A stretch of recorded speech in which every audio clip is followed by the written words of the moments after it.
Mais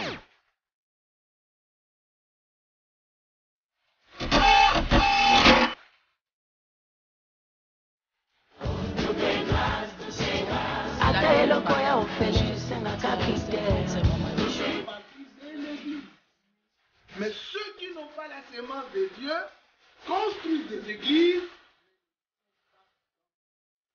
La Bible me dit, il persévérait dans les enseignements des apôtres, dans la fraction de pain, dans la prière et dans la communion fraternelle.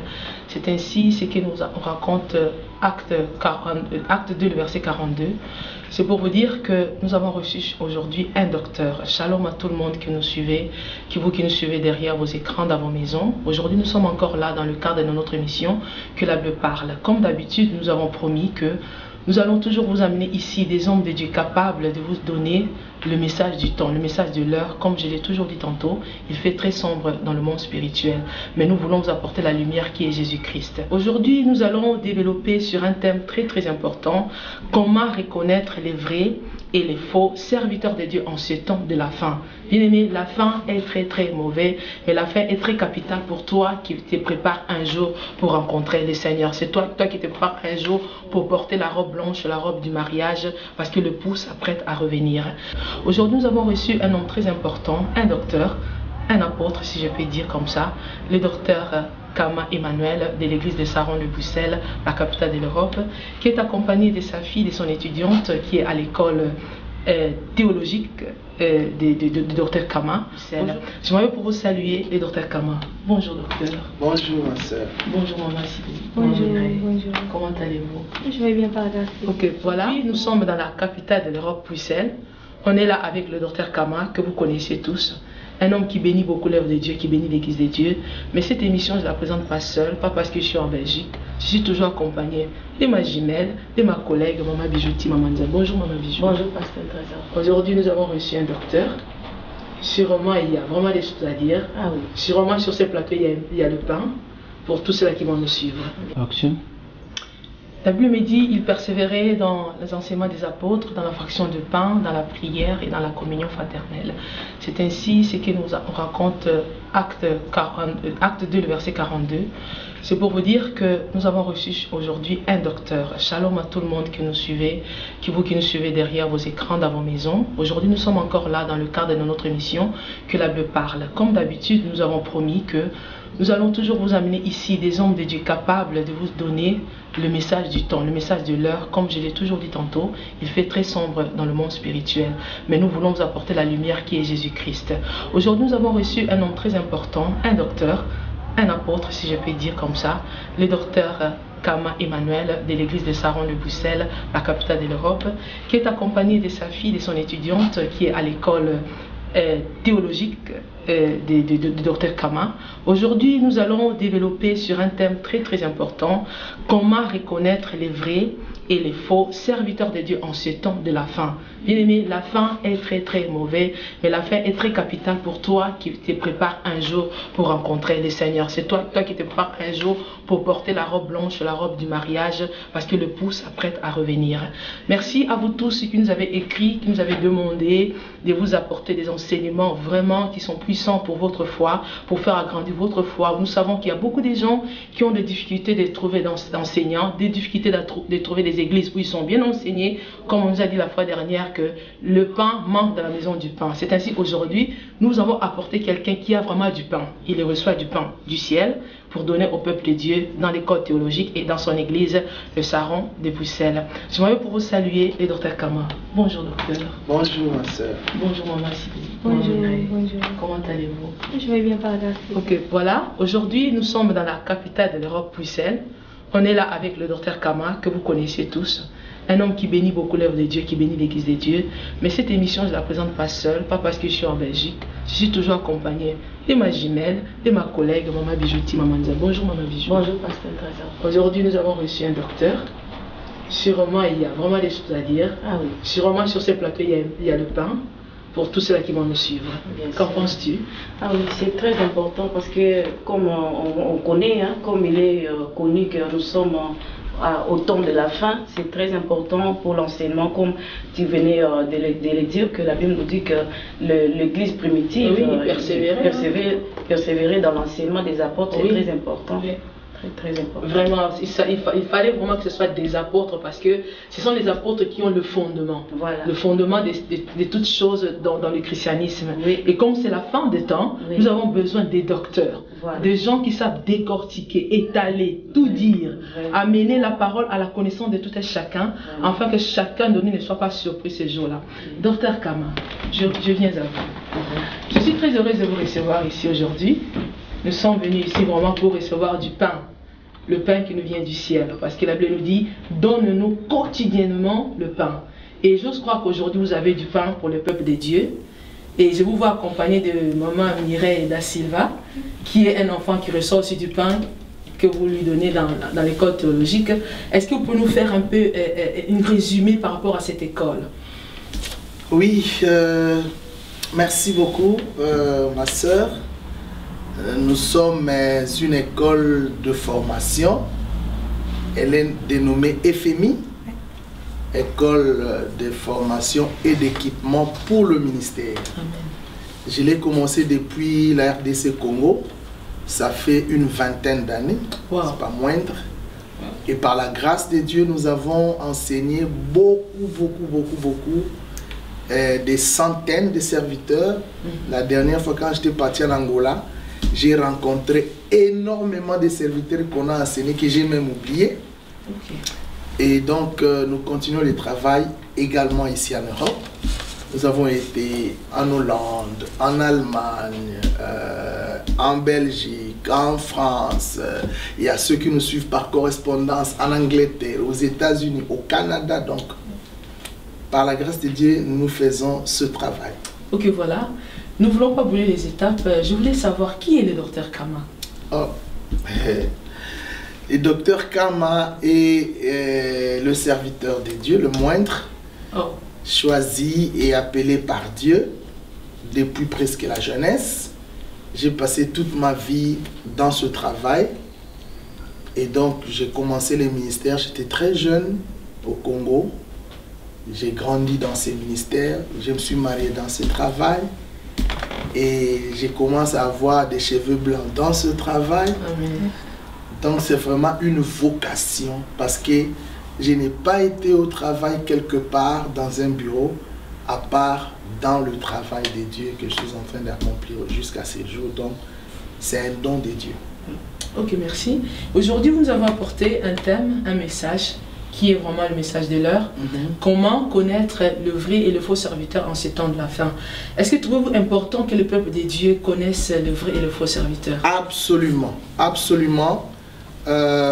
J'ai été préoccupé et jusqu'à ce jour, je suis préoccupé par rapport à ces thèmes, du fait que nous sommes au temps de la fin et il y a la séduction qui a pris part dans l'Église. Donc, en fait, le thème de vrai, du faux est inscrit dans le cadre du dévoilement de faux ou de la séduction qui sévit dans l'Église aujourd'hui.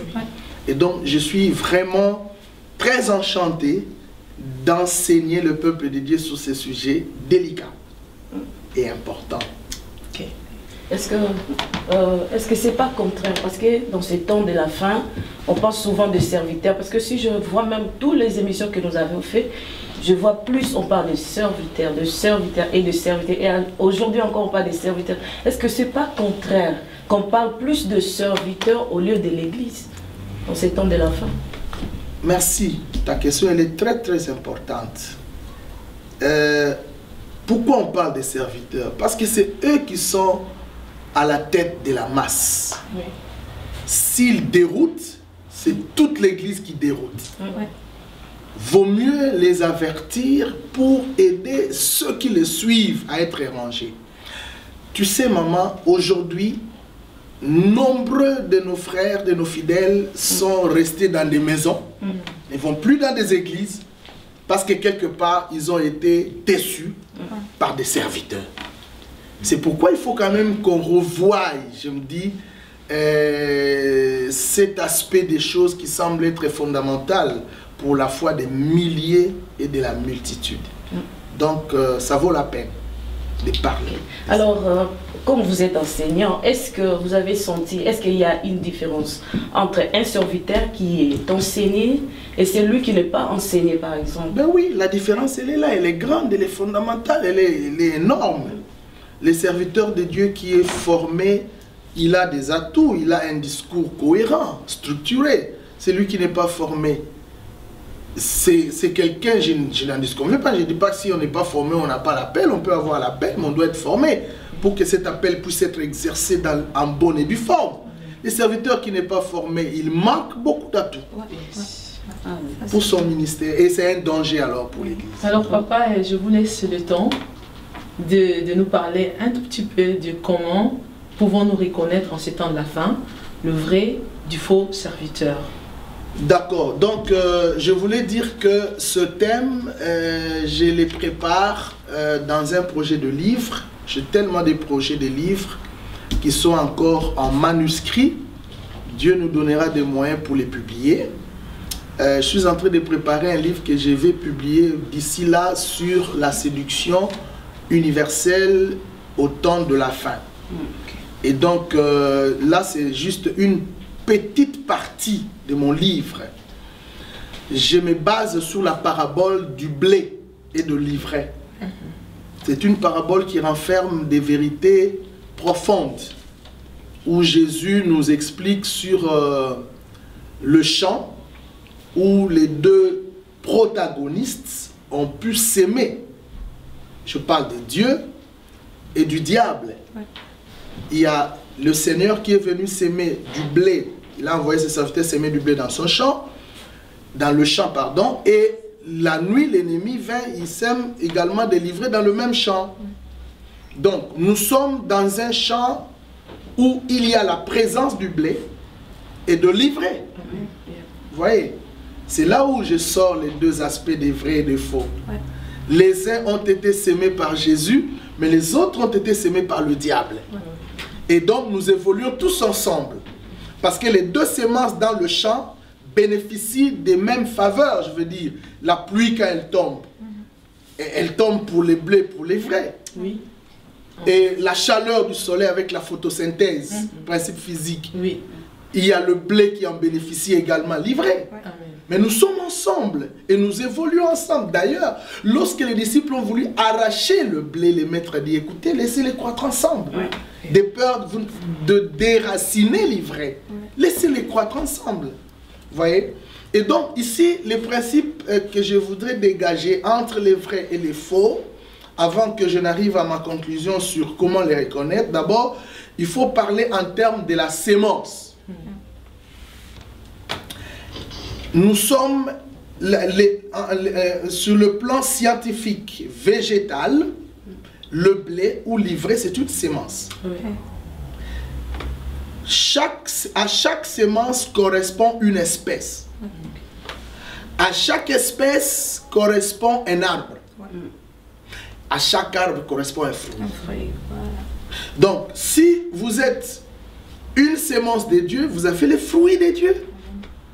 Parce que vous avez l'espèce de Dieu, la nature de Dieu. Et si vous êtes une sémence de l'ennemi, donc vous avez l'espèce de l'ennemi, et donc le fruit, c'est aussi le fruit de l'ennemi. Le mot sémence, en grec, signifie sperma, qui est traduit par le germe susceptible de provoquer la vie. Parce que sur le plan physiologique, dans la sémence, il y a le ADN. L'ADN détermine l'identité de l'espèce. Tu as la sémence de Dieu, tu as l'ADN de Dieu. Et nombreux, est-ce que nombreux ont l'ADN de Dieu? Est-ce que plusieurs ont l'identité de Dieu? C'est ça la question à laquelle il faut beaucoup se poser. Un autre élément que j'ai voulu épingler ici, c'est le problème du champ. Ok? Jésus, en explicitant la parabole, en donnant l'explication de la parabole, il dit, le champ c'est le monde. D'accord? Et Paul, plus loin dans 1 Corinthiens 3, je crois, il parle du chant des dieux. Il dit, vous êtes le chant des dieux, l'église des dieux. Donc, en lisant le Nouveau Testament, nous épinglons deux types de chants. Il y a le chant, dans l'esprit de la parabole de Matthieu 13, et il y a le chant des dieux, selon Paul dans 1 Corinthiens 3. Curieusement, j'espère que vous me suivez bien, dans la parabole, les deux semences ont été placées dans le champ. Mais une semence en dehors du champ fait partie du champ des dieux. Mais l'autre ne fait pas partie du champ des dieux. C'est-à-dire, le champ des dieux, c'est l'église. Mais le champ, c'est le monde.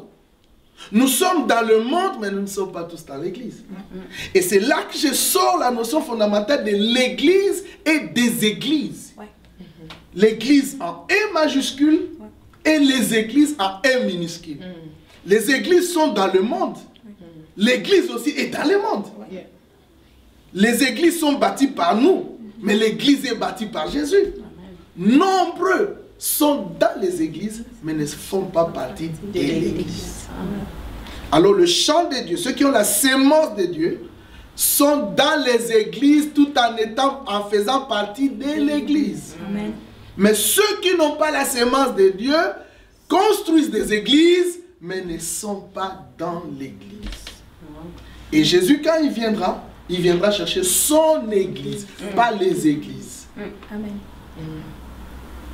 C'est un point de vue très important à comprendre, même enseigné dans nos églises aujourd'hui. Et d'ailleurs, pour répondre à la question, comment le reconnaître, j'ai posé ma question à 3 auteurs de la Bible. J'ai commencé par Jean, 1 Jean 2. Jean me dit, ils sont sortis du milieu de nous comme s'ils eussent été de nôtres. Mais cela est arrivé afin qu'il soit manifeste que tous ne sont pas de nôtres. Tous ne sont pas de nôtres. Parce que s'ils étaient des nôtres, ils seraient demeurés avec nous. Comment ne sont-ils pas demeurés avec nous sur le plan doctrinal? Ils se sont éloignés du fondement de notre foi. Sur le plan disciplinaire, pendant que certains parlent, nous parlons de la sanctification et ils font du n'importe quoi. Donc, ils ne sont pas demeurés avec nous. J'ai posé la question à Paul. Paul, dans 2 Corinthiens 11, il dit, ben, ce sont de faux apôtres déguisés en apôtres du Christ. Paul a parlé du verbe déguiser. Déguiser qui signifie se transformer dans une nature qui n'est pas sienne, qui n'est pas tienne. Et Paul va plus loin, il dit, ils se sont déguisés en apôtres du Christ. Cela n'est pas étonnant, parce que le diable aussi se déguise en ange de lumière. Et donc, il n'est pas étonnant que ces ministres aussi se déguisent en ministres de justice. En fait, ce ne sont pas des ministres de Dieu, mais ils se sont donné le nom de ministres. Mais il y a les ministres de justice qui viennent de Dieu et les ministres du diable, que le diable a placés dans le monde, qui font des églises, qui font des miracles, qui font des grandes choses. Moi, quelqu'un dernièrement, il m'a écrit sur un document, nous voulons que les gens soient dans la cour de grand. Quelle cour de grand? La cour de grand, c'est pas terrestre, la cour de grand, c'est céleste. Amen. Et enfin, ma réponse, celle qui m'a satisfait, je l'ai eu de Jésus. Jésus m'a dit, ce sont de lourds ravisseurs. Ils sont venus en vêtements de brebis. Pour entrer dans la bergerie, ils devraient revêtir la peau des brebis. Et par la peau, nous les avons accueillis comme s'ils étaient de nous. Mais alors qu'ils n'étaient que de lourds ravisseurs couverts de la peau des brebis. Quand ils sont rentrés dans la bergerie, ils se sont mis à détruire les brebis, à les disperser, à les chasser. Combien ne sont-ils pas chassés de l'église aujourd'hui à cause du témoignage des serviteurs de Dieu? Parce que la nature du loup, sauvage du loup, finit par se révéler. Même si vous les gardez autant de temps, finit par se révéler. Et Jésus va plus loin jusqu'à dire qu'on reconnaît l'arbre par ses fruits. On ne peut pas cueillir de la mangue dans un avocatier, c'est impossible. Non. Alors, je veux terminer ici pour dire au peuple de Dieu, soyez prudents sur ces 3 terrains que j'appelle les terrains glissants. Les terrains des miracles, les terrains des prophéties et les terrains de la délivrance. Je ne suis pas contre ces choses, écoutez-moi bien. J'aime la délivrance, j'expérimente les miracles et la prophétie. Mais je veux dire que ce sont des terrains sur lesquels les faux séduisent les gens.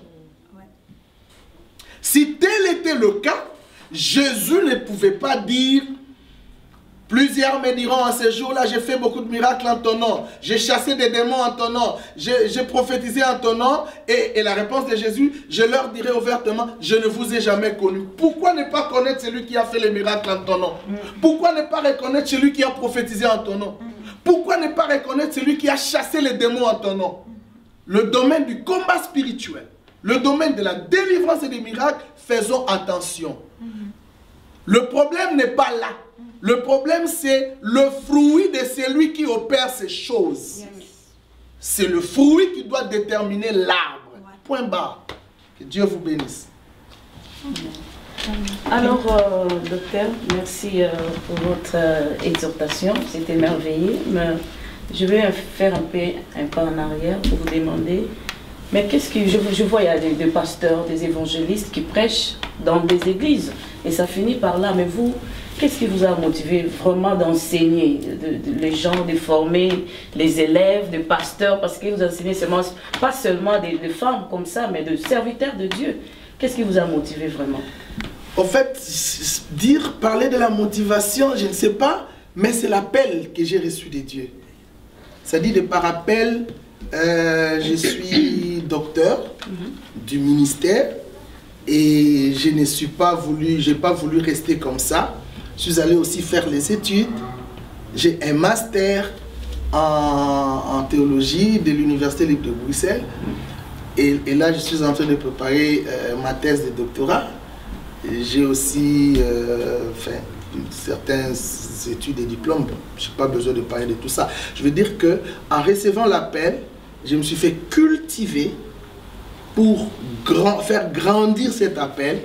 L'appel plus la culture, waouh, ça fait quelque chose. Ouais.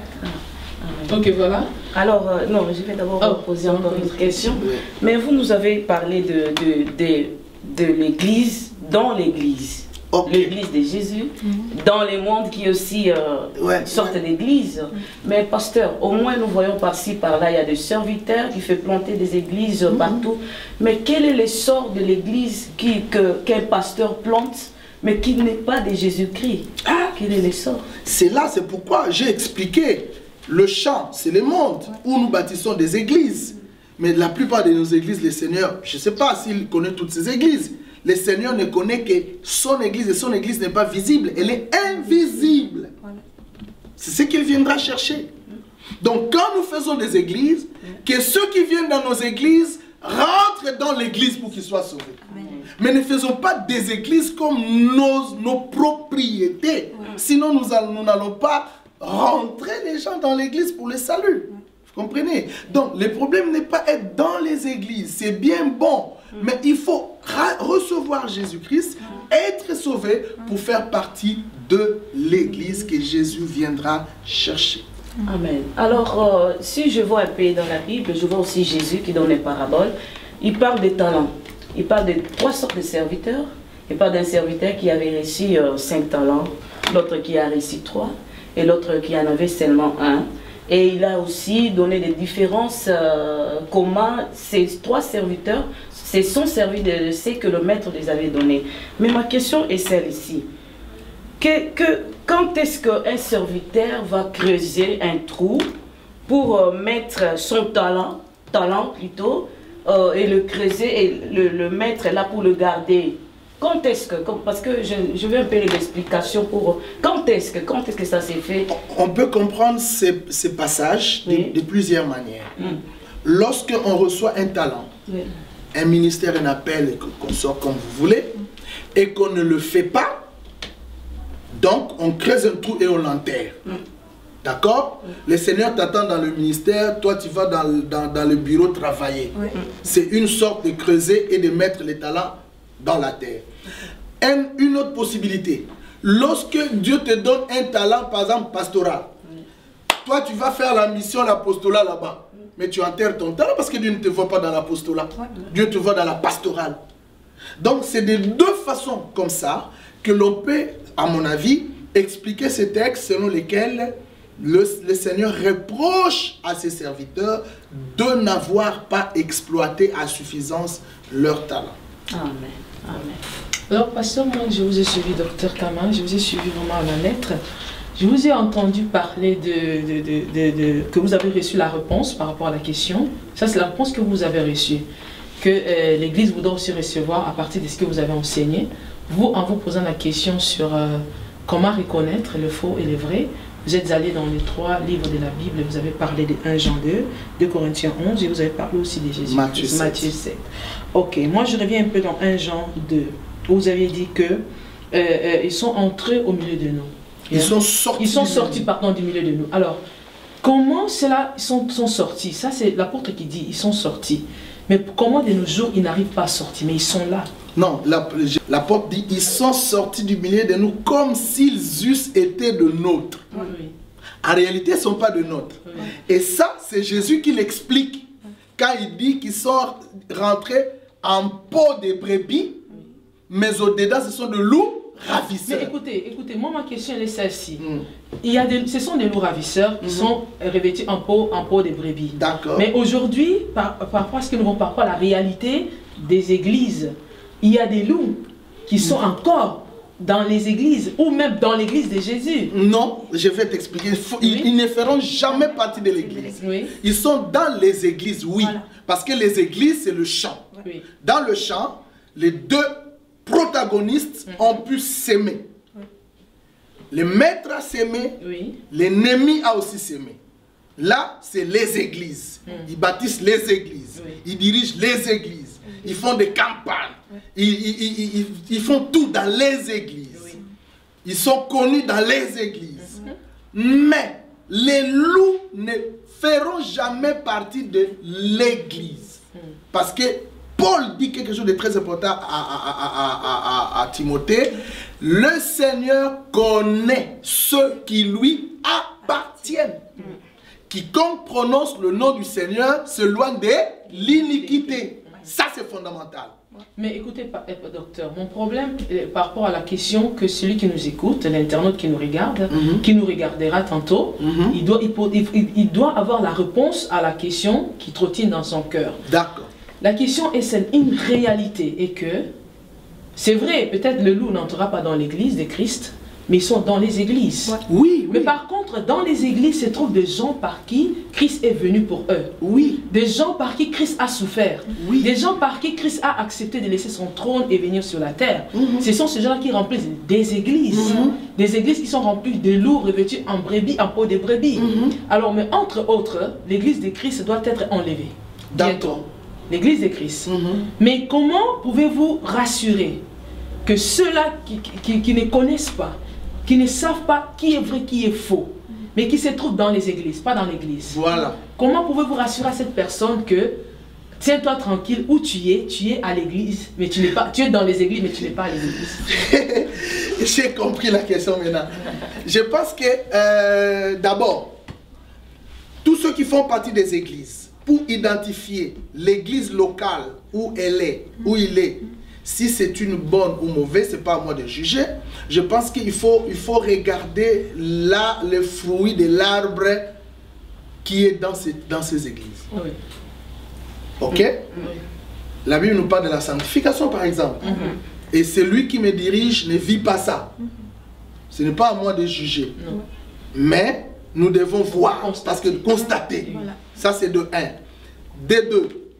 Si j'ai Jésus dans mon cœur, comme mon Seigneur et mon Sauveur, et je marche dans le respect de sa parole, je fais partie de l'église. Quelles que soient les églises locales dans lesquelles je ferai partie, mais je suis dans l'église. Je ferai un effort. C'est un peu fort parce que même si je fais partie de l'église de Jésus, mais je prends l'enseignement où? Parce que c'est lui qui me donne. Est-ce qu'il me donne de vrais enseignements? C'est ça les problèmes. C'est pourquoi les enfants de Dieu doivent identifier où ils vont recevoir la nourriture, où ils sont. Mais alors si supposons que quelqu'un qui a compris que mon pasteur c'est un faux, oui, par exemple. Ma question est celle-ci. Que faire? Quoi faire à la personne qui a compris que j'ai affaire à un serviteur faux, par exemple? Ah ouais, très belle question. Tu comprends, tu développes et tu saisis que tu es chez un faux. Maman, vous voyez comment la Bible traduit les mots grecs, le mot ivraie. Dans le texte, nous voyons l'ivraie. Le mot grec qui est traduit par ivraie, c'est le mot zizanion, qui signifie en français zizanie. Donc, au fait, le diable, les faux, quand il les a placés, au fait, il a placé la zizanie dans l'église. Yes. Comment on peut rester là où il y a la zizanie? Mais papa, écoutez, mais il y a des endroits où vous pouvez vous retrouver. Nous connaissons même dans les relations. Pour connaître tout de suite si elle est bien, ce ne sera pas pour un jour, parce que je peux rester avec elle par son apparence. Oui. Elle me semble très posée, très calme. Mais peut-être au-dedans d'elle, elle n'est pas celle-là. Le temps que ça me prendra de la connaître, ça peut bouger des choses en moi. Mais le Seigneur va te protéger. Ouais, ça peut, oui. Attendez, papa.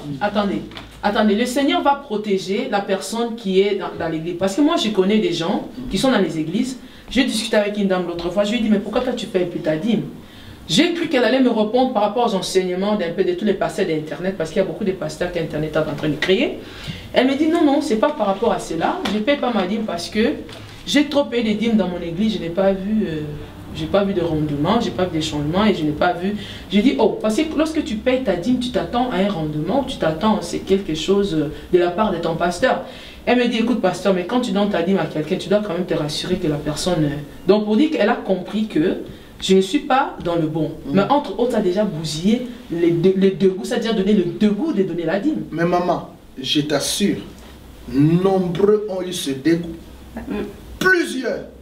Mais une chose est vraie, une chose est certaine, ceux qui sont choisis par Dieu, les élus de Dieu, quelle que soit la durée du dégoût, le jour où il comprendra et que le Saint-Esprit viendra lui dire que tu dois changer, Dieu va tout réformer, Dieu va tout restaurer. Par contre, par rapport à ceux-là qui ne veulent plus aller dans les églises, j'en connais, qui ne veulent pas aller dans les églises parce que les églises, ça déambule.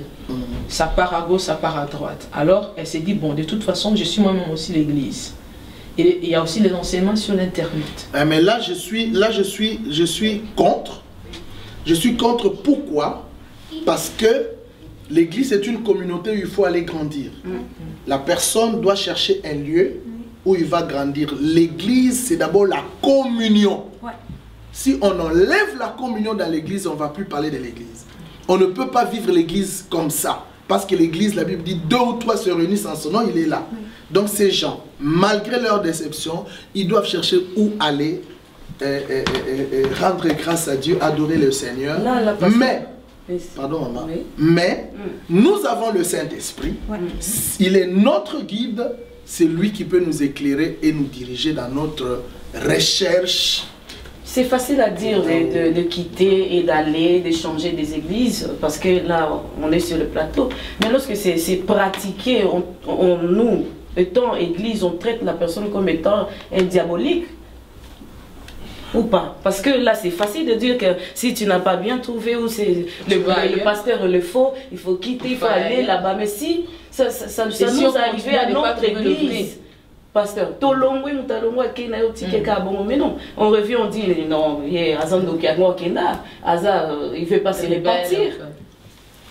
C'est ça qui nous revient. Il y a beaucoup de choses à voir dans ça. Et la plupart même des gens qui changent des églises comme ça, d'une église aujourd'hui, demain, aujourd'hui, demain, aujourd'hui, demain, aujourd'hui, demain, aujourd'hui, demain, il est ici, il est là-bas, il est ici, il est là-bas. Ils sont aussi des problématiques. Je vous assure. Okay, c'est ça que c'est pas par rapport aux serviteurs, mais... Non. Papa, attendez, je vais vous arrêter un peu. Chers internautes, je viens à vous. Nous avons reçu aujourd'hui le docteur Kama, le docteur de l'église Le Saron de Bruxelles, la capitale de l'Europe.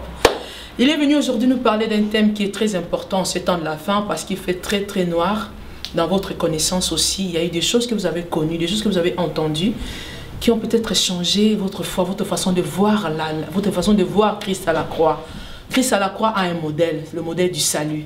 Il n'a pas le modèle de la destruction d'une âme. Si votre âme a été touchée par un enseignement qui vous a éloigné de l'église, comme le docteur vient de l'expliquer, c'est pour ça que le docteur est venu aujourd'hui pour répondre à vos questions, à des choses que vous n'avez pas encore reçu la réponse. Voilà. Il est aujourd'hui pour nous parler, il est venu aujourd'hui pour nous enseigner, pour vous répondre, et nous allons poser des questions, comme nous avons toujours dit.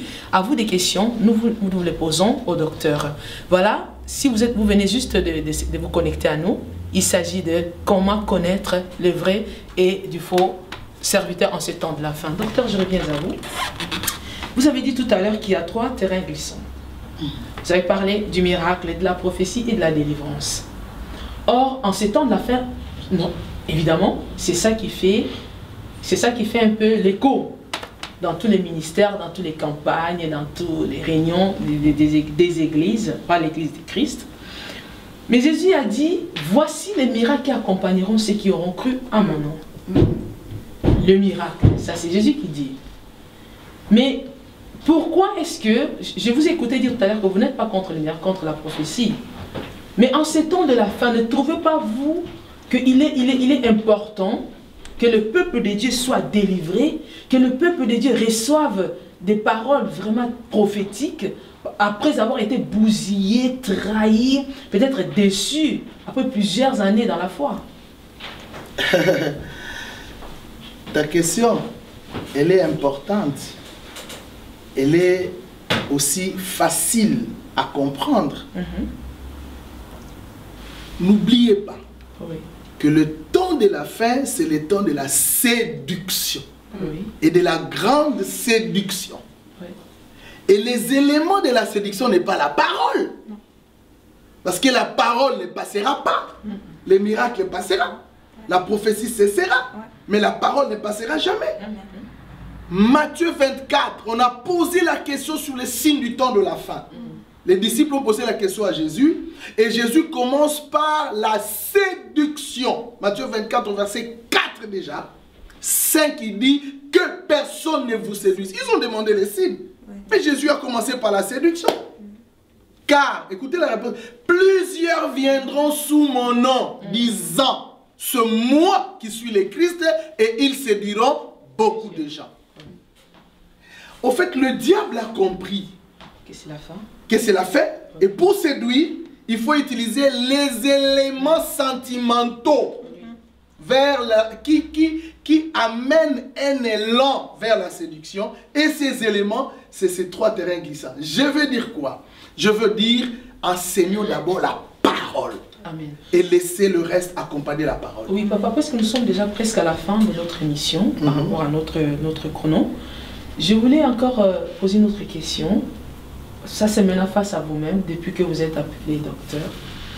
Depuis que vous êtes dans cette question, s'il te plaît, avant cette question, allez, j'aimerais aussi demander cette question. Oui. Mais, pasteur, ici on parle des serviteurs qui servent. Mais je vois aujourd'hui, il n'y a pas seulement les serviteurs qui séduisent. Il y a aussi le membre de l'église qui séduisent le pasteur. Qui séduisent le serviteur de Dieu. Par exemple, une femme qui fait tomber un serviteur de Dieu, ça s'est fait par-ci, par-là. Je vous ai dit au début que je suis en train d'écrire un livre sur la séduction universelle. Et là, j'ai pris une partie. C'est que le livre est complet. Dedans, j'ai aussi parlé de la séduction. Ok? Parce que la Bible en parle. Ouais. J'ai parlé de ça. Mais ce n'était pas le sujet du jour, malheureusement. Un tout petit peu, parce qu'il y a des serviteurs qui vont nous regarder, qui vont se demander est-ce que c'est seulement nous? J'ai épinglé, je vais épingler. J'ai épinglé dans ce projet de livre le texte de Genèse, ok? Et Jésus l'a repris. Genèse 6, il s'agit du temps de Noé. Jésus a dit ce qui s'est passé du temps de Noé passera au jour du Fils de l'homme. Mais il faut rentrer dans le temps de Noé pour voir qu'est-ce qui s'est passé. La Bible dit que les jeunes filles étaient devenues belles. Ils sont descendus et ils ont séduit les messagers de Dieu. S'il faut contextualiser, on comprend qu'au temps de la fin, la beauté va s'augmenter en vue de la séduction des messagers de Dieu. C'est un aspect. Là, c'est dans mon livre. Donc avoir la beauté, c'est pas bien. Non, la donc, beauté. on fasse ce qu'ils disent les gens de laisser le mèche, la beauté, pas pour séduire. Il y a la beauté pour plaire à son mari, à son fiancé, et aussi la beauté pour séduire. Beauté pour plaire, oui, mais pas beauté pour séduire. Mais que pensez-vous de toutes les histoires qu'on écoute par-ci, par-là, dans l'internet par exemple, des femmes ne pas mettre des faux cheveux, de maquillage? Que pensez-vous de tout cela? Bon, je pense que ceux qui disent ça en un mot, ce sont des ignorants. Mais ce sont des pasteurs, qui nous ont prêché la parole. Mais des pasteurs ignorants. Il y en a plusieurs. Mais pasteur, c'est eux qui nous ont prêché la parole. Ils sont des ignorants. Venir en Christ. Papa, ça c'est un autre terrain. Ça c'est notre terrain, mais je retiens une chose. Vous qui nous prêchez de ne pas être belle, de ne pas nous parler des bijoux et consorts, le pasteur Kama, le docteur Kama, je vous en prie, il dit, vous êtes ignorant. Papa, je voulais vous poser une question en 20 ans de ministère de doctorat. En plus, disons de l'école, hein, je rectifie, en 20 ans de l'école théologique de doctorat, pensez-vous pas qu'un jour, vous avez enseigné un enseignement qui n'est... Bon, sûrement, c'est arrivé, parce que nous avons tous commencé faibles.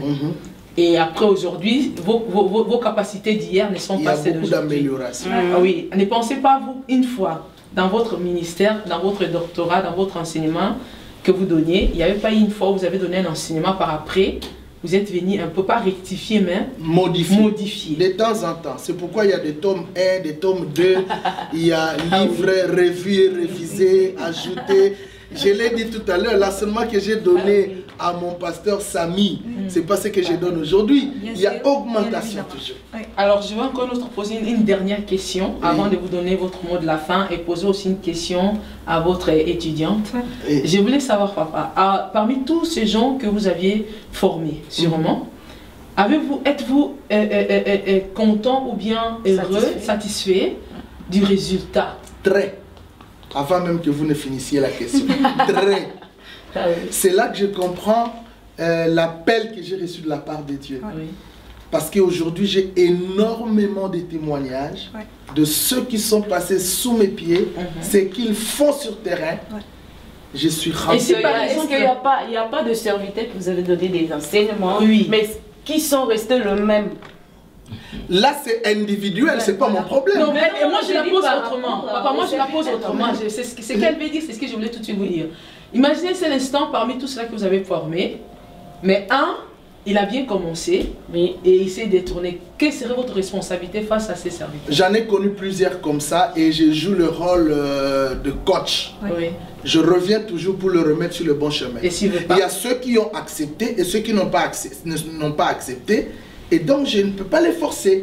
J'ai fait ma part. Voilà. À eux de faire la loi. Voilà, je viens maintenant à maman Mireille Da Silva, que je connais aussi depuis longtemps. Heureuse de savoir que vous êtes étudiante, parce que c'est très important ce temps de la fin, que les gens, les enfants de Dieu, surtout des femmes, parce que vous savez, le ministère des femmes, jusqu'à aujourd'hui, c'est toujours le ministère de derrière la cuisine, comme Sarah, autant de visiteurs d'Abraham. Mais gloire à Dieu, Jésus est venu nous faire sortir, parce que nous avons rencontré le Christ. Avant l'apôtre Pierre, il avait connu Jésus. Alors ma question que je voulais te poser par rapport à ces enseignements que vous prenez chez le docteur, pensez-vous que ces enseignements contribuent à quelque chose dans votre ministère, dans votre foi? Énormément. Donc, je dirais que je suis des personnes différentes.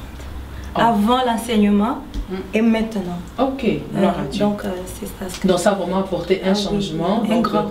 Vous étiez autrement peut-être ignorante. Aujourd'hui, vous avez la lumière. Et d'ailleurs, et par là, je vais ajouter, l'apôtre Pierre l'a dit, à l'esprit, ajouter la connaissance. C'est très important. Ok.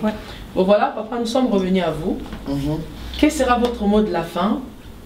Enfin, que ceux-là qui nous ont suivis, s'ils n'ont pas suivi le début, s'ils ne vous ont pas compris dès le début, qu'ils comprennent à la fin que comment connaître du faux et du vrai serviteur en ces temps de fin. Et aussi encourager les vrais, surtout face à la caméra. Vous avez 1 minute. Oui, donc en résumé, je veux dire que nous sommes au temps de la fin. C'est le temps de la séduction. Peuple de Dieu, faites très attention chez qui vous allez. priez Dieu pour qu'il vous oriente afin qu'il vous amène chez ceux qui lui appartiennent, parce que le terrain est miné, les faux se sont imprégnés et sont devenus comme nous, alors que Dieu ne les connaît pas, ne les a pas enrôlés et ne les a pas appelés. Alors que le Seigneur vous aide à ne pas vous laisser égarer par les faux, quel que soit le moyen qu'ils vont utiliser. Papa, vous pouvez donner l'adresse de votre école? Pour l'instant, nous sommes ici. C'est ici que nous réunissons. Nous sommes sur boulevard Émile Boxtal, 253, à Bruxelles, 10-20 Bruxelles, en Belgique. Et voilà, donc tous les contacts, je crois que vous l'aurez, ça va défiler au bas de l'écran. Au bas de l'écran et ça va vous aider. Merci. Ok, merci beaucoup. Merci chers internautes, vous qui nous avez suivis. N'oubliez pas toujours de nous visiter dans notre site www.samuel Ndonga Ministry. Là, nous avons beaucoup d'enseignements. Peut-être que vous avez raté, que vous n'avez pas participé. Allez-y nous visiter. Nous sommes là, nous vous attendons. Vous, hommes de Dieu, vous êtes les bienvenus sur ce plateau de Que la Bible parle. Parce que vous avez écouté un docteur, il a laissé parler la Bible. Il n'a pas parlé. J'ose croire que c'est la Bible qui a parlé. Maman Bijou, votre mot de la fin.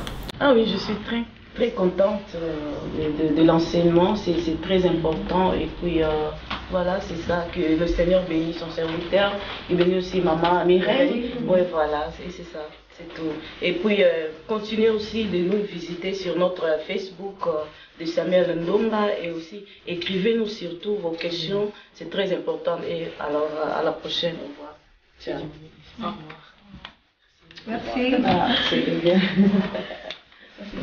Oui, ah bon, que le Seigneur bénisse. Oui. Bénisse aussi. Oui. Ah,